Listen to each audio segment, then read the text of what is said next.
Hai guys, Assalamualaikum warahmatullahi wabarakatuh. Perkenalkan, nama saya Elmalia Rahmawati, kelas 2C dari Prodi Pendidikan Bahasa Inggris Universitas Mataram.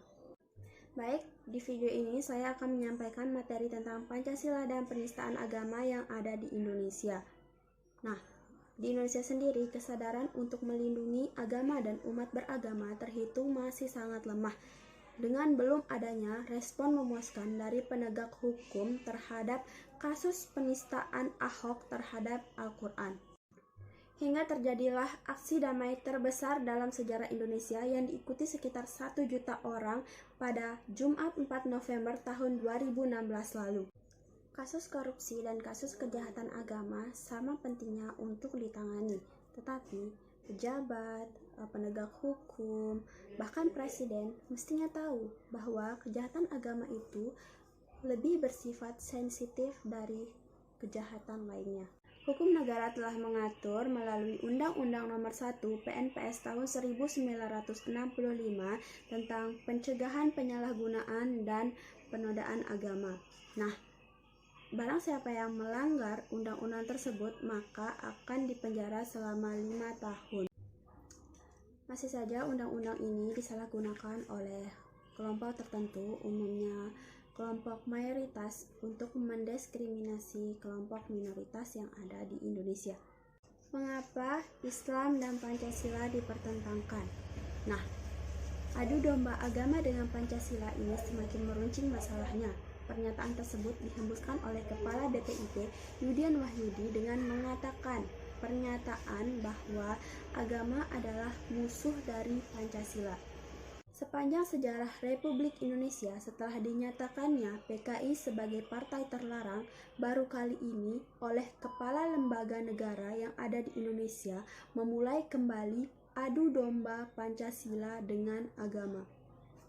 Hal serupa pernah terjadi di bawah pimpinan Insinyur Soekarno. Pada saat itu PKI menjadi salah satu partai yang paling dekat dengan penguasa. Karena itulah almarhum Jenderal Besar A.H. Nasution mengeluarkan pernyataan bahwa orang yang mengadu domba Pancasila dengan agama itu hanyalah kaum komunis saja. Menyebut agama sebagai musuh terbesar dari Pancasila itu sangat bertentangan dengan sejarah Pancasila dan sejarah bangsa Indonesia. Jika kita ingat, dalam sidang PPKI, maka dapat disimpulkan bahwa ini dirumuskan berdasarkan sesuai dengan nilai-nilai agama, khususnya Islam. Maka jika dikatakan agama adalah musuh terbesar Pancasila, maka ini sangat menjadi penistaan terhadap nilai-nilai Pancasila dan nilai-nilai agama yang telah ada di dalam masyarakat Indonesia. Pancasila adalah satu nilai yang hidup, maka itu disebut sebagai Philosophies Grounds Lake Indonesia Merdeka. Sebagai falsafah, Pancasila bisa dikatakan sebagai sumber dari nilai kehidupan berbangsa dan bernegara. Pancasila dan agama sebenarnya tidak memiliki perbedaan sama sekali, baik dari segi konsep maupun implementasinya, kalau dijalankan secara konsekuen. Akan berbeda lagi kalau Pancasila dijadikan sebagai alat untuk memukul lawan dengan cara memonopoli tafsiran Pancasila dengan cara pendekatan kekuasaan, sebagaimana yang sedang dilakukan oleh BPIP saat ini juga. Proyek komunisme pada tahun 1960-an itu kini hidup kembali, karena bagi mereka yang tidak memiliki agama, adu domba ini sangat menguntungkan. Karena yang digalakkan oleh komunisme itu adalah perang mati-matian melawan agama. Itulah ketika Lenin menulis sebuah artikel yang mensetir Karl Marx bahwa agama adalah vodka yang memabukkan, karena bagi kaum komunis, agama adalah musuh yang harus dibinasakan. Aidi, tokoh sentral PKI, dengan tegas mengatakan bahwa revolusi mental tidak akan pernah berhasil jika masyarakatnya tidak dijauhkan dengan agama. Sementara itu, kaum Pancasilais mengatakan bahwa agama merupakan kata kunci falsafah Pancasila, baik agama Islam maupun agama-agama lain, menyebutkan bahwa Pancasila merupakan titik temu agama-agama. Siapa musuh Pancasila yang sebenarnya? Musuh Pancasila yang sebenarnya yaitu orang yang memperkelahikan Pancasila dengan agama, karena Pancasila mengakui agama dan Pancasila bersumber dari agama, khususnya Islam. Maka musuh utama Pancasila yaitu orang yang tidak memiliki agama, anti agama, atau bisa disebut dengan komunis. Musuh Pancasila yaitu pemimpin yang ingkar janji dan berbohong, pemimpin yang berdusta, dan para pemujanya adalah musuh yang harus dilawan oleh Pancasila. Untuk mengatakan bahwa agama adalah musuh utama dari Pancasila, itu hanya untuk mengalihkan perhatian publik pada tumpukan masalah pada saat ini. Kita perlu waspada bahwa Pancasila saat ini sedang berada di ujung tanduk, sebab sebelum PKI melakukan pemberontakan, maka ia akan terus-menerus mempertentangkan agama dan Pancasila. Di sini saya akan memberikan contoh beberapa kasus penistaan agama yang pernah ada di Indonesia. Yang pertama yaitu Ibu Sukmawati Soekarno Putri. Beliau pernah membandingkan Nabi Muhammad SAW dengan bapaknya Insinyur Soekarno.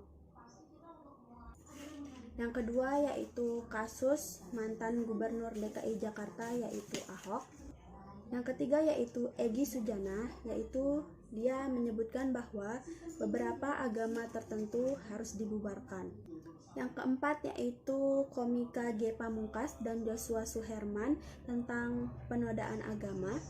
Kasus kelima yaitu kasus dari dosen FISIP UI, Ade Armando, yang mengatakan bahwa Allah itu bukan orang Arab di media sosial Twitternya. Jadi Ade Armando mengatakan kalau Allah itu bukan orang Arab, jadi Allah senang kalau ayat-ayat sucinya dibacakan menggunakan bahasa-bahasa lain seperti Cina, Manado, Minang, hip hop gitu. Kasus keenam yaitu kasus dari Julius Herya Sarwona yang menyerukan kebenciannya kepada keyakinan umat Islam tentang mengharamkan daging babi.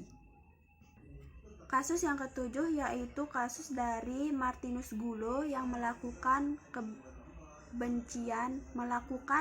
penghinaan kebencian kepada Nabi Muhammad SAW di akun Facebooknya. Kasus yang kedelapan yaitu kasus dari Deddy Mulyadi yang menggunakan kitab suci sebagai medium janjinya saat kampanye.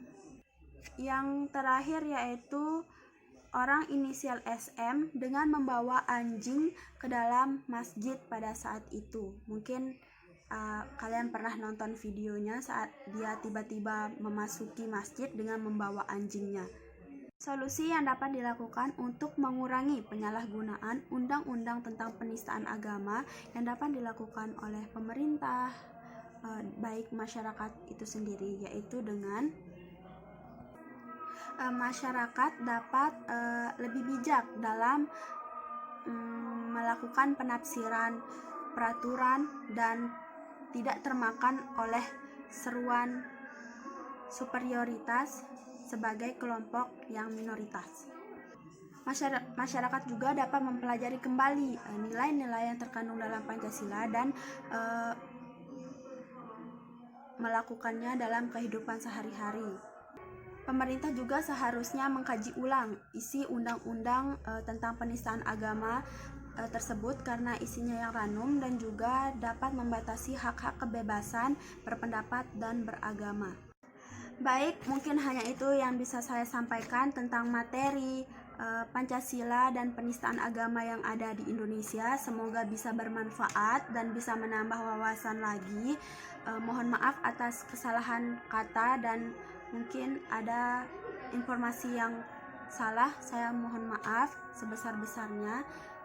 Semoga kalian suka. Jangan lupa like, komen, dan subscribe akun ini. Dah.